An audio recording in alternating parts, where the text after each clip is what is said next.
Como ustedes saben, a partir de la aprobación y de la entrada en vigencia del nuevo proceso penal, la víctima del delito dejó de ser lo que era hasta ese momento un objeto de prueba, pasó a ser un sujeto de derechos,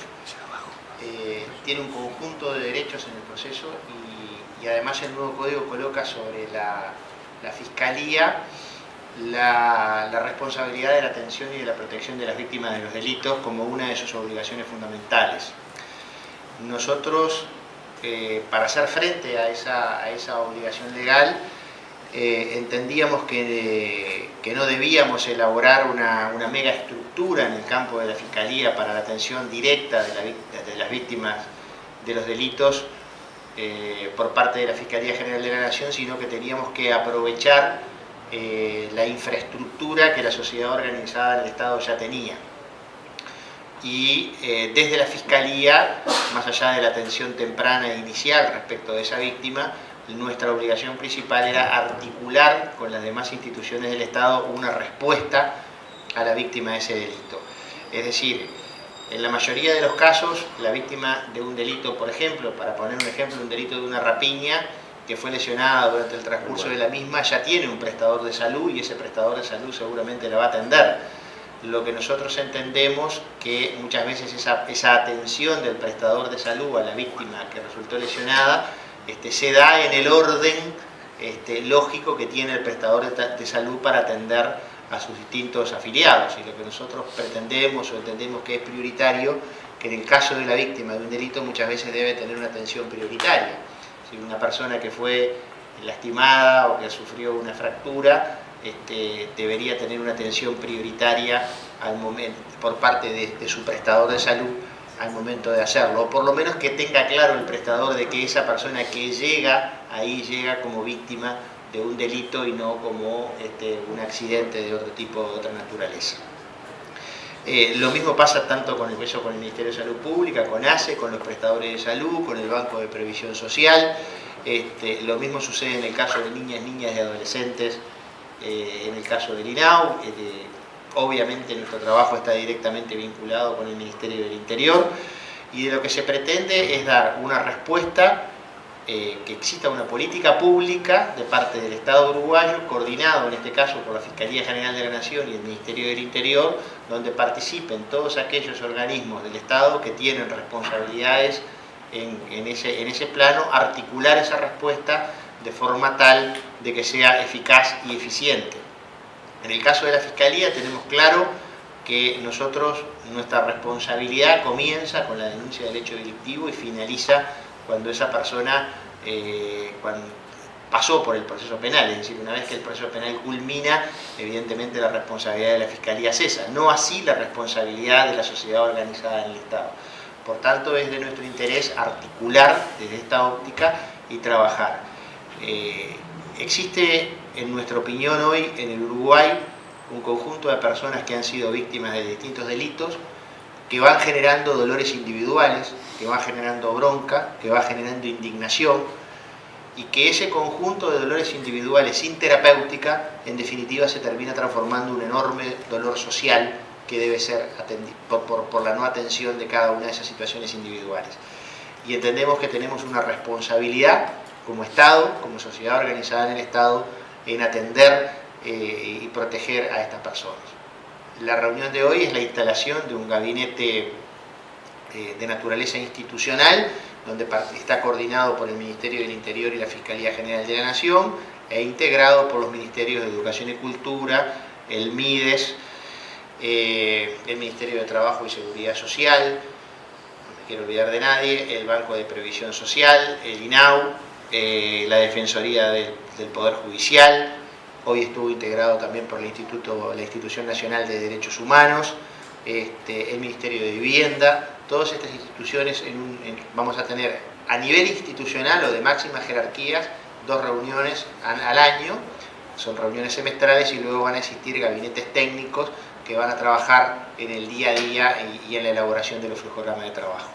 Ese es un poco el objetivo de la reunión de hoy. No sé si ustedes quieren. La reunión la creación de este gabinete o el trabajo articulado de este gabinete con los distintos organismos que usted estaba mencionando, contempla también aquellos casos de testigos protegidos que, por la situación compleja que están atravesando en los procesos judiciales,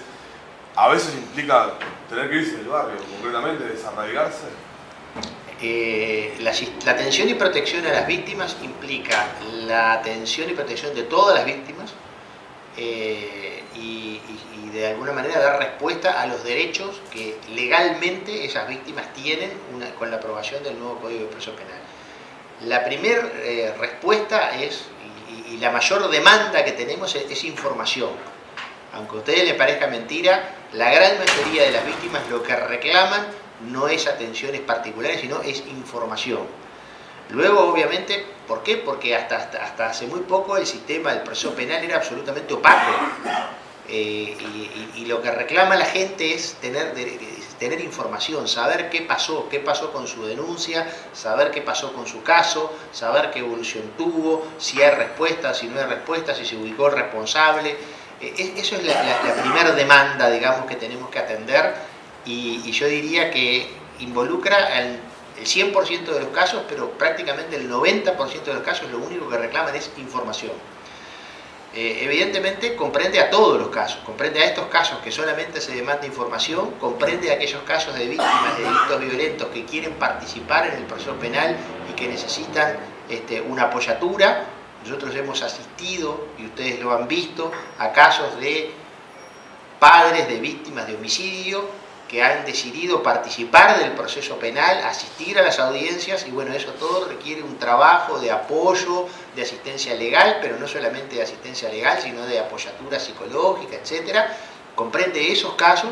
comprende los casos también de toda víctima o testigo que tenga que participar en el proceso penal, con los distintos derechos que esa víctima tiene, y también comprende los casos de víctimas y testigos protegidos, que son porcentualmente la mínima cantidad, pero que son aquellos casos donde de repente requieren una respuesta más potente de parte del Estado. Nosotros hemos elaborado, conjuntamente con las distintas instituciones, un programa de protección a víctimas y testigos protegidos. En el día de mañana, en el Consejo de Instrucciones Generales de la Fiscalía General de la Nación, vamos a discutir una instrucción general para todos los fiscales de la República que comprende su participación en este programa de protección a víctimas y testigos protegidos, que, como ustedes saben, en el nuevo código tienen un conjunto de derechos. En los casos que así lo amerite, evidentemente tienen un conjunto de derechos que allí están establecidos, desde la declaración como prueba anticipada, desde la protección de su nombre, etcétera, etcétera. Vuelvo a repetir, son los casos quizá de más impacto, pero son los casos,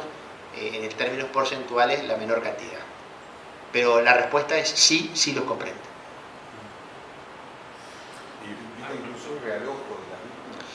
Bueno, en realidad lo que nosotros estamos previendo es primero una detección de la situación de riesgo, la evaluación del riesgo según este programa va a quedar a cargo, en principio, y si es aprobado esta instrucción general, por parte del oficial del caso, el fiscal del caso y un integrante de la unidad de víctimas de la Fiscalía General de la Nación, que son quienes van a tener que hacer la evaluación del riesgo en el caso concreto, obviamente consultando a todos los informes y todas las dependencias públicas y privadas que sean necesarias para poder hacer esa evaluación. El fiscal también participa porque depende de la estrategia que él defina, la estrategia procesal que él defina seguir, si ir por un juicio oral y público, si ir por un abreviado, va a depender también de esa información. Luego allí se determinarán las medidas de protección que correspondan, y las medidas de protección van en proporción al riesgo y tienen todo un proceso donde el realojo, yo le diría que es la última etapa y reservado a casos excepcionales que sí, así lo ameritan. No significa esto que el realojo vaya a ser como una especie de política pública para todos los casos. Yo diría que en términos porcentuales, las víctimas y testigos protegidos son un porcentaje muy pequeño de los casos, primer punto. Segundo punto, ahí hay que hacer una evaluación del riesgo. En función de la evaluación del riesgo es la medida de protección, y diría que dentro de la medida de protección el realojo es la última prácticamente, ¿no? No, le quería consultar por dos casos. Ayer el fiscal Pacheco se pronunció sobre, digamos, un recurso que se había presentado para el caso de Figueredo para quedar, digamos, excluido fuera de la ley de lavado a partir de la nueva normativa. Que quería preguntarle con la independencia técnica, obviamente, que tiene cada fiscal, quería preguntarle su opinión. Bueno, en primer lugar, ustedes tienen absolutamente claro que en el régimen actual de funcionamiento de la Fiscalía, cada fiscal es absolutamente independiente para determinar y dictaminar en el caso concreto. Existe un principio de unidad de acción y jerarquía que se concretiza a través de las instrucciones generales, pero luego, en el caso concreto, cada fiscal es independiente de resolver, aplicando la norma general y abstracta de las instrucciones generales al caso concreto, lo que entienda pertinente, y ahí el fiscal general, el fiscal de corte, no tiene ninguna competencia. El fiscal de corte no le dice a los fiscales qué es lo que tienen que hacer en cada uno de los casos. No puede y no lo hace. En segundo lugar, mi opinión, yo ya la adelanté, yo entiendo que por la ley de lavados no se suprimieron los delitos de lavado. El artículo 15 del Código Penal establece que cuando se suprime un delito es que caen las causas anteriores. En nuestra opinión, los delitos de lavado existentes con anterioridad no se suprimieron. Es más, no solamente no se suprimieron, sino que la propia ley que estableció ese artículo 79, que establece el derogar, que generó la polémica, establece en el mismo cuerpo legal los mismos delitos que ya existían prácticamente sin ningún tipo de modificación.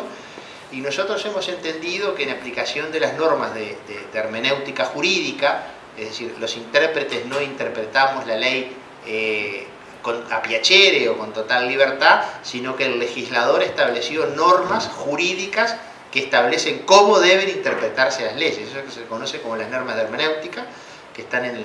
el acápite del Código Civil. Y en nuestra opinión, el artículo 17, cuando habla del sentido de la ley, que es una frase que nuestro legislador tomó, que Tristán Narvaja tomó, no del Código Vélez-Sarsfield, que fue su antecedente, sino del Código chileno de Andrés Bello, el sentido de la ley, para encontrar el sentido de la ley, deben utilizarse el método gramatical, el método lógico, el sistemático y el histórico. Y de la utilización conjunta de estos cuatro métodos de interpretación surge claramente de que no se suprimen los delitos de lavado, sino que los delitos de lavado mantienen toda su vigencia. Y por tanto yo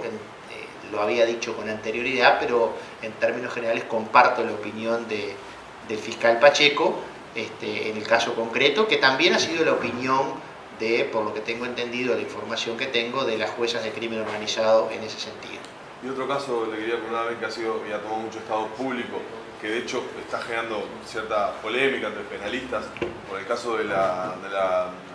el pedido de procesamiento que ha tomado la doctora Fossati sobre el caso del niño que falleció en un castillo inflable. Quería preguntarle si tiene una opinión formada sobre el punto. Sobre ese caso no opinar. Sobre ese caso no quiero opinar, no solo porque está en trámite, sino porque además me une una relación personal con los padres de Luciano, el niño fallecido. Conozco a su padre desde que era un niño, somos oriundos del mismo departamento y por tanto, discúlpenme, pero prefiero no opinar.